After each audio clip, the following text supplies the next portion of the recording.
ఈ టైంలో మనం భరోసా ఇచ్చి అందరూ సహకరిస్తే చాలా బాగుంటుంది. ఇండియాకి వాళ్ళు ఒక రిలేటివ్స్ లాగా, అతిథుల్లాగా వచ్చారు. మన ఆతిథ్యం వాళ్ళకి ఎల్లవేళలా పాజిటివ్గానే ఉండాలి. వాళ్ళకి ఎటువంటి నెగిటివ్ అది అన్నది క్రియేట్ చేయకుండా అందరూ సపోర్ట్ చేసేలాగా కోరుకుంటున్నాను. ఫీజెస్ ఎప్పుడు పే చేసేవారండి, ఎప్పుడు లేదు వాళ్ళకి పాపం. ఇప్పుడు మాత్రం చాలా ప్రాబ్లము. 3 పిల్లలతో ఉన్నారు, 2 లేడీస్ ఉండడం చాలా ఇదిగా ఉంటుంది వాళ్ళకి. అది వాళ్ళకైనా కష్టమే కదండి. అసలు వాళ్ళు చదువు కోసం వచ్చారు. వాళ్ళు చెప్పడం ఏంటంటే ఆంధ్రాలో, అది వైజాగ్లో ఇదే కావాలి, సర్టిఫికెటే కావాలి అన్నారట వాళ్ళ ఏరియాలో. దీని మీద ఇక్కడికి వచ్చి వైజాగ్ వచ్చి చదువుకుంటున్నారు.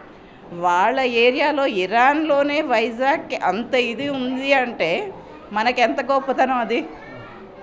అలాగే మనం వాళ్ళు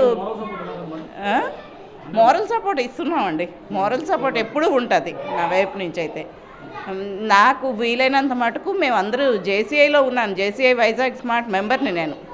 వాళ్ళకు కూడా చెప్పించి, ఇంతకుముందు ఒకసారి ఇష్యూ అయ్యింది చిన్నపిల్లోడితో, అది కూడా చేయించమని నేను అంతా ఇదయ్యింది మాకు. Good night madam.